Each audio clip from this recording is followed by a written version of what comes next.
मेरी 6% अटेंडेंस है तो प्लीज़ मेरे किसी बनाए हुए ब्रिज पे या बिल्डिंग में मत जाना, और कोई और ब्रिज का इंजीनियर हो तो एक बार और सोचना। Hi guys, meet my today's guest, Garv Malik, a stand-up comedian and a meme marketer. Let's hear it from the funny guy himself and his witty ways on how to become a stand-up comedian. Oh well, there's gonna be a performance as well, so keep watching till the end. And if you haven't subscribed to my channel yet, guys, go hit that button right now.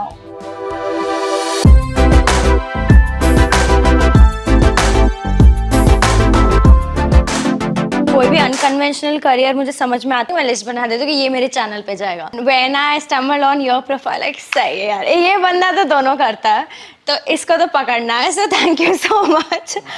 And it's quite funny, जब मैंने तुम्हारा LinkedIn profile देखा, job experience में first is chief meme officer, followed by description, yup, that's my legit designation. And yup, guys, I get paid for making memes. तो उसके बारे में बात करते हैं। सबसे पहले meme marketing, you are a meme chief meme officer, right? तो है क्या मतलब, एज द नेम सजेस्ट, आप मीम बनाते हैं, इज इट ऑल इट कि और भी है, there is more that goes into it? First of all designations are made up. किसी कंपनी में प्रेसिडेंट ऊपर हो जाता है, किसी कंपनी में डायरेक्टर ऊपर हो जाता है। लिटरली मीनिंग में डिफरेंस देखा जाए तो किसी को फर्क नहीं पता कि कोई ऊपर क्यों होना चाहिए। तो माय डेजिग्नेशन ऑल्सो उसमें चीफ है, बट इट्स मेड अप, इसको बिल्कुल तवज्जो मत देना। ये क्लिक बेट थी, इसलिए मैं जॉब में आ गया। आराम से मैं स्टैंड अप करके चिल कर रहा था, एंड मुझे लगा प्रैंक है, लिंक्डइन पे कौन प्रैंक करता है भाई, तो मेरे को देखने के लिए मैंने क्लिक किया और landed up here. In terms of my work, अभी मतलब it's not just meme marketing. I look at influencer marketing and YouTube as well, and it's not something that they thought of या वो job description में था, but it was more of कि ये मुझे आता था and they had no one else to pick it up, so they said कि do you want to take this up? I'm like दे दो, so हो गया। तो करते क्या apart from making memes? Tell me the entire thing that you do. So Slice as a YouTube channel, we have done 2 videos so far. तो उसमें what content goes, how is it integrated with our brand, who shoots it, who edits it, all those things I look after.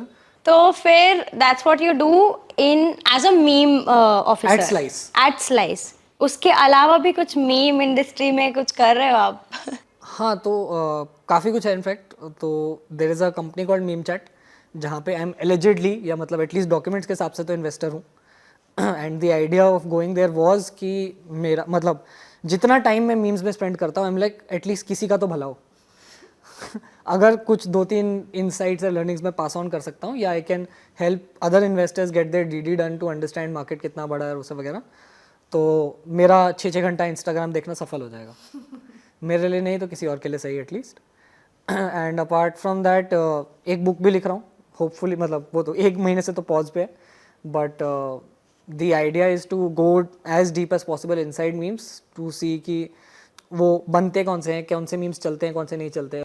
Idea is कि to understand कि how it looks genuine, how it doesn't look genuine। तो उसको समझने के लिए I'm like I'll write a book, hopefully others will also understand, and at least हमें घटिया memes नहीं देखने पड़ेंगे because किसी brand manager को लगा कि ये करवा लेते हैं, इससे वो हो जाएगा। ये दोनों करियर्स के बारे में और डीपर इंसाइट्स चाहिए कि चाहे स्टैंड अप कॉमेडी हो गया, चाहे मीम मार्केटिंग हो गया, आई एम श्योर क्रिएटिविटी और ह्यूमर तो आप में कूट कूट कर भरा होगा। एंड आई ऑल्सो थिंक कि इसमें बहुत ऑब्जर्वेशनल पावर भी बहुत लगता होगा। तो आप कैसे देखते हैं दुनिया, जो हम इतनी बोरिंग सी चीज़ को आप इतना फनी बना देते हैं? What's your process like? Process like यार, लाइफ में वेला होना बहुत ज़रूरी है उसके लिए।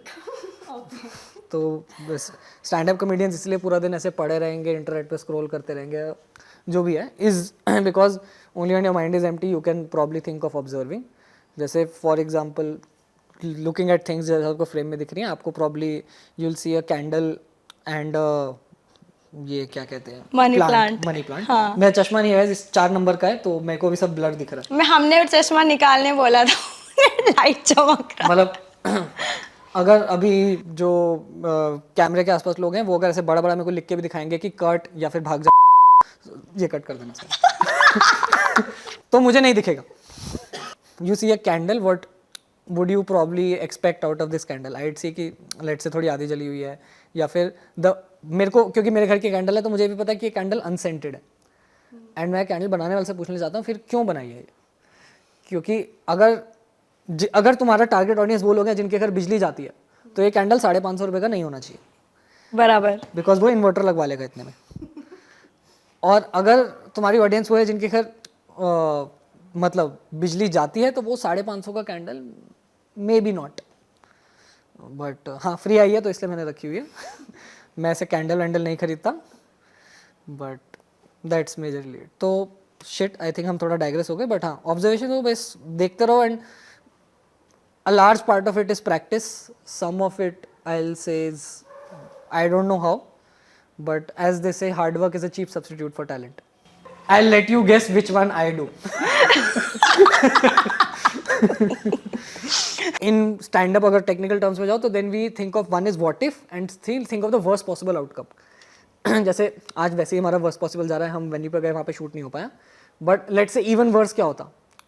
For example please don't mind, ऐसे मैं प्रार्थना करूंगा भगवान से कभी ना, बट लेट्स से कैमरा गीला हो जाता, हार्ट अटैक आ गया दोनों को। सुन के तो you will have to be basically वेला टू थिंक कि क्या बुरा, ओवर थिंक करते हो ना कभी ऐसे कि यार लाइफ में ये हो गया, अरे बहुत ज्यादा। तो कॉमेडी में उसके पैसे मिलते हैं बस। जब मैं ये इंडस्ट्री देखती हूँ तो आजकल काफ़ी इंडिया के टॉप ब्रांड्स ये मीम्स को काफ़ी लेवरेज कर रहे हैं मार्केटिंग स्ट्रैटेजी में। And how I see it is, जब भी आप कुछ फन या ह्यूमर या लाफ्टर एक चीज़ देखते हो तो एक पॉजिटिव इमोशन आता है जिसके वजह से वो ब्रांड का एक इम्प्रिंट हो जाता है दिमाग में। Memes are the best way to attract millennials. तो what do you think about this कि मीम इंडस्ट्री और ब्रांड्स का और ये वायरलिटी का क्या स्कोप है आगे, और अभी ब्रांड्स को क्या करना चाहिए? So what I do know is कि brands prefer meme pages because when they have extremely high engagement, because वो दिन की 4-5 पोस्ट डालते हैं, पीपल लव, मतलब वो मीम पेज स्क्रॉल करते जाओ तो पता नहीं लगता आधा घंटा भी कम निकल जाए, and whether we like it और not they are cheaper than influencers. तो ब्रांड मैनेजर्स को लगता है अरे इतने लाइक्स अगर कोई कम दाम में मिले तो कोई इन्फ्लुएंसर को पैसे क्यों दे, तो which is one of the reasons they jump. Second is obviously there like कि ठीक है इन्फ्लुएंसर ने तो बोल दिया, बट अगर लोग उससे कन्विंस नहीं हो रहे क्या मीम पेजेस से होंगे, तो what I would say is कि do meme marketing, obviously it's effective, it is value for your money, पर don't let your memes go through 3 levels of approval. So Slice में बेस्ट पार्ट इज यार कि it's content, it's creative, and at least अभी तक touchwood आगे भी ना है, देयर आर नो रिस्ट्रिक्शंस कि ये मतलब बेसिक है, बट मोस्ट ब्रांड वर्क जो मैंने एज ए फ्रीलांसर किया था उसमें जितनी रिस्ट्रिक्शंस होती थी उतनी अभी नहीं है। Like I suggest something crazy as let's go on the street, give someone a trimmer and ask them to shave their head. They're like okay, बस integration बता दो कैसे, and I'm like उसको पैसे देंगे यूपीआई से, they're like ठीक है done. Then क्रिएटिव फ्रीडम मिल रहा है बेसिकली अभी, and stand up का best part is that it keeps you humble. तुम जितने मर्जी establish हो जाओ, तुम्हारे जितने मर्जी jokes इकट्ठे हो जाएं, there will always be one new joke that will fall flat on your face, और ऐसे होगा कि मतलब तुम ऐसे सोचो ना, तुम उसैन बोल्ट बन चुके हो फिर भी तुम केले के छिलके पे फिसल के मुंह के बल गिरोगे, and that will continue happening, and that is necessary also, वरना फिर तुम अनफनी हो जाओगे या इररिलेवेंट। राइट तो काफ़ी जॉब्स और करियर्स में ना आप स्किल उठाते हो, आप हार्ड वर्क करते हो या डेवलप करते हो या क्लासेस ले लेते हो। अब एक कॉमेडी एज अ स्किल आपको लगता है कि मतलब कोई सीख सकता है आउट ऑफ नोवेयर, कि इनेट होता है कि कोई यार बचपन से ही फनी है, वो यू लाइक द बचपन से joker guy in the classroom ऐसा? लाइक सीख तो सकते हैं for sure, everything and anything almost can be learned, I'd say, but हाँ मतलब classroom will not be as helpful as keep, मतलब बार बार स्टेज पे जाना। Go on stage, record yourself, analyse what you did, what work, what didn't work, then go on stage again. Classes will थोड़ा सा help, या मतलब it will might work as a slight acceleration, but 80% of your learnings will come while being on stage only. Me as a child, I'll not say comedian, मतलब a lot of my friends would still say that I am the nerd / the boring person, और bits Pilani से civil engineering की है, तो stand up comedy कब हुआ, कैसे हुआ, how did that shift happen? यार मैं, ये मेरा स्कूल से एक आदत थी that I would find every possible excuse to skip class. ठीक है, इसीलिए मैंने स्कूल में जितनी को, अगर 10 को करिकुलर्स थी तो मैंने 12 की थी, 2 मैंने ज़बरदस्ती शुरू कराई कि हमारे स्कूल में होना चाहिए, अच्छा है, और मेरे को सिर्फ रीज़न वही था कि क्लास नहीं अटेंड करनी पड़ेगी। तो I played football for 6 years, played a few musical instruments, art वगैरह, ट्राइड एवरीथिंग। तब वो था कि क्लास तो जाना नहीं, क्योंकि अब आदत लग चुकी है। और बिट्स का एक फ़ायदा, आप अगर किसी और कॉलेज जाते हैं वर्सेस बिट्स, 0% अटेंडेंस में भी पास करते हैं लोग। मेरी डिग्री के हिसाब से मैं ब्रिज बना सकता हूँ, और मेरी 6% अटेंडेंस है। हाँ, तो मेरे को क्लास जाना नहीं था, तो तब हमारे कॉलेज में विपुल गोयल शो करने आए। तो मैं ऐसे 3rd ईयर, और अभी थोड़ा चौड़गढ़ में की इलेक्शन में बड़े सारे वोट आए, तो मैं कहा मैं ओपनिंग एक्ट करूँगा, मैं अपने जोक्स लिख के लाऊंगा, परफॉर्म करूँगा। बच्चे कुछ बोल नहीं सकते, विपुल बोलता है कर लो जिसको करना है, मैं तो संभाल ही लूँगा। तो उनके लिए ओपन किया और वो शो बहुत तगड़ा गया, मतलब मैंने 7-8 मिनट किया, बट अच्छा गया। फर्स्ट शो हाँ, सक्सेस। अरे वाह। तो ओके, शो के बाद विपुल ने बोला अरे तू सही कर रहा है, सही कर रहा है, ऐसे बॉम्बे जाके ओपन माइक्स कर, इंप्रूवमेंट हो जाएगी तो अच्छे से फुल टाइम कर सकता है टाइप्स। तो मैं खुश, मैं कहा भाई बंदा जो 1.5 घंटा लगातार 5 to 6 लाफ्स अ मिनट लेके गया, वो बोल रहा है कि पोटेंशियल है, तो कर लेना चाहिए। तो जब आप वो प्रोसेस में होते हो कि आप you are hustling, you are trying to get there, वहां पे क्या चैलेंज फेस करते हो? I'd say getting lost, मतलब जो I think I've seen a lot of comedians ruin their career because of it is कि वो धीरे धीरे ऑडियंस के अप्रूवल की जगह दूसरे कॉमेडियंस के अप्रूवल के लिए जोक्स बनाने लग जाते हैं कि यार ये बाकी कॉमेडियंस को मेरे जोक्स अच्छे लगने चाहिए। Audience for you is generic audience who doesn't care about these things. तुम्हारा जैसे कोई कॉमिक बोलेगा नहीं यार ये जोक तो लो हैंगिंग फ्रूट है, नहीं यार, अगर ऑडियंस को हंसी आ रहा है then pick it up and then add your own flavour to it, make it. तो stay true to the craft and true to the audience rather than your peers. That is the challenge, I'd say. तो I am very interested to know the process of you know joke making, कि एक normal से unfunny situation को एक funny कैसे बनाते हैं? So I'd say, मतलब again, usually you get one particular inspiration, एक mini funny moment out of real life, and then you start overthinking. Precisely that कि चलो मैं for example something as basic as कि मैं सब्जी लेने गया, मैं उससे टमाटर लेके वापस आ गया। Now think what's the worst that could happen. 1, मैं गया उसके पास टमाटर नहीं थे। 2, मैंने उसको 2000 का नोट दिया, बाकी बैलेंस वापस लेना भूल गया। 3, मैं टमाटर लेके आया बट घर आके वो कुछ और निकला। अब कुछ और में क्या निकल सकता है, then think about it. Step number 1 है ओवरथिंक करो। You just look for the worst possible thing and the funniest possible thing. तुम 25 लिख लोगे, रीड करके तुम्हें लगेगा हाँ यार ये 15 ट्राई करने वाली है, 15 ट्राई करके आओगे, select the best 8, stand up is ready. कुछ ट्राई करते हैं अभी? बोलो, जैसे भी ये सब्जी लेने वाला तो था, give me some other situation और some mundane activity that you would ever do, and मतलब आप लोग भी दे सकते हो। सम मंडेन एक्टिविटी, एकदम मंडेन सोचते हैं।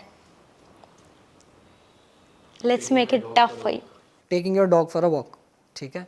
Normal life you would go take your dog for a walk, वो जाएगा थोड़ा सा कहीं सुसुपोटी करेगा, तुम घर वापस आ जाओगे, वो भी खुश तुम भी खुश। What's the worst that can happen? either one of you comes back, ठीक है। option 2 is, or you could get switched also, you take someone else's dog and मतलब तुम किसी और के डॉग को घर लेके आ गए एंड तुम्हारा डॉग कोई और ले गया। और वर्स कि तुम किसी और के डॉग के साथ चले गए बिकॉज तुम फोन में इतना बिजी थे, तुमने देखा ही नहीं, तुम किसी और के घर में घुस गए और वहाँ पे उसके बाकी फैमिली मेंबर्स दे रहे हैं कि कुत्ता तो हमारे ही है बट चक्कर लगाने तो ये बंदा नहीं गया था, ठीक है। अब on the walk dog can do multiple things, they can do सुसु पॉटी ऑन समवन, ठीक है। किसी बंदे पे होंगे तो इट वुड गेट वर्स, किसी के खाने में हुई तो इवन वर्स। एंड तो then what would happen, how would you feel, how would the other person feel जिसके खाने में हक दिया है। फिर डॉग कुड बाइट समवन, तो किसको काटा, कहाँ काटा, उसमें थिंक ऑफ कि यार अच्छा चलो हाथ पे काटेगा, टांग पे काटेगा, इतना फनी नहीं है। किसी के बम पे काटा तो थोड़ा 2 मिनट हमें हंसी आएगी, तो इसे कि देन किसके बम पे काटा, अब then how does that person go home. फिर तुमने सोचा कि चलो यार उसके मेरे कुत्ते ने काटा है तो मैं इसको डॉक्टर के पास ले जाता हूँ, बट बिकॉज उसको बम पे काटा है वो गाड़ी में नहीं बैठ सकता तो तुम उसको लेके कैसे जाओगे ना। थिंक ऑफ द वर्स्ट और द फनीएस्ट वे उसको कैसे लेके जाओगे। तो देन तुम ऑटो के ऊपर उस बंदे को लिटा के लेके जा रहे हो।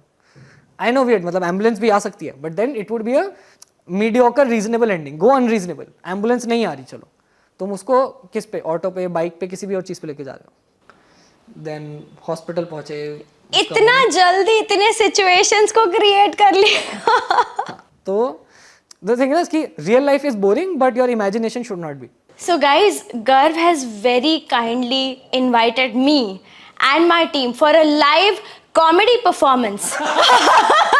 अभी चले comedy show. Let's go. Jokes up, only jokes. I'm just glad कि मैंने अपने हाथ से बहुत लिखा तो रुको गाइस, कहाँ जा रहे हो यार? अभी तो बहुत सारी बातें बची है, गर्व का परफॉर्मेंस भी बचा है एंड आई एम श्योर जितना मजा आपको पार्ट 1 में नहीं आया होगा ना, पार्ट 2 में डेफिनेटली आने वाला है। So stay tuned guys, Part 2 is gonna be out very soon. Finally 2 बजे का शूट कब कर रहे हैं? 11 बजे कर रहे हैं गाइस. देखो किसी टाइम जोन में तो 2 बजे है ना, तो